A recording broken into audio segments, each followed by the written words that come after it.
পৃথিবীর সর্বোচ্চ পর্বতশৃঙ্গ এভারেস্ট। তথ্য বলছে শুধু 2023 সালেই এভারেস্টের চূড়ায় আরোহণ করতে গিয়ে মৃত্যু হয়েছে অন্তত 18 জনের। এর মধ্যে 5 জনের লাশই পাওয়া যায়নি। এমন দুঃসাহসিক আর প্রাণঘাতী জেনেও শত শত মানুষ কেন নেপালের এভারেস্টে যায়, এই প্রশ্নের কোনো বিজ্ঞানসম্মত জবাব মেলেনি। এমন শঙ্কা আর ভয়ের মধ্যেই প্রায় 11 বছর পর ফের এভারেস্টের চূড়ায় উড়ল বাংলাদেশের পতাকা। এবার পঞ্চম বাংলাদেশি হিসেবে পৃথিবীর সর্বোচ্চ পর্বতশৃঙ্গ এভারেস্ট জয় করলেন চট্টগ্রামের বাবর আলী। গত 19 মে নেপালের স্থানীয় সময় সকাল 8:30টায় তিনি এভারেস্টের চূড়ায় পৌঁছান। বেস ক্যাম্প ম্যানেজার ও আউটফিট মালিকের সূত্র থেকে অভিযানের সমন্বয়ক ফারহান জামান দ্য বিজনেস স্ট্যান্ডার্ডকে এ তথ্য নিশ্চিত করেন।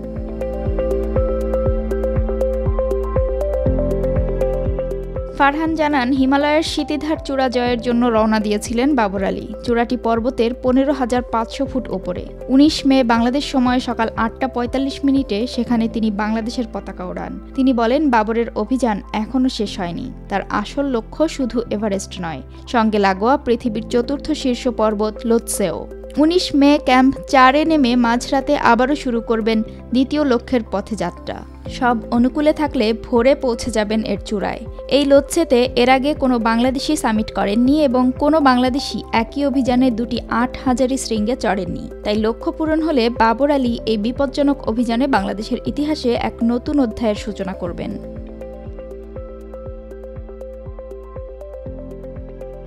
চলতি বছরের 1 এপ্রিল নেপালের উদ্দেশ্যে দেশ ছাড়েন বাবর আলী। পর্বতারোহণের প্রয়োজনীয় অনুমতি ও নানা সরঞ্জাম কেনার কাজ শেষ করে নেপালের রাজধানী কাঠমান্ডু থেকে লুকলার উদ্দেশ্যে রওনা হন তিনি। সপ্তাহখানেকের ট্রেকিং শেষে পৌঁছান এভারেস্টের বেস ক্যাম্পে। মূল অভিযান শুরু হয় এখান থেকেই। পর্বতের চূড়ায় উঠতে সময় লাগে 2 মাসের মতো।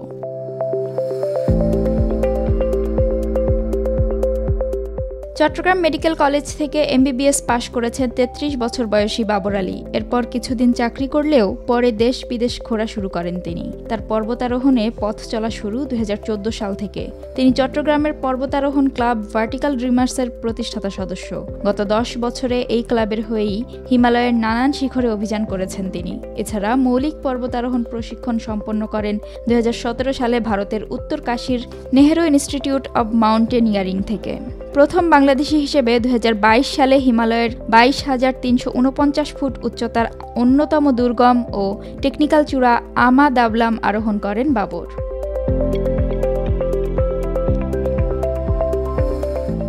প্রথম এভারেস্ট জয় করেন MM মুহিত।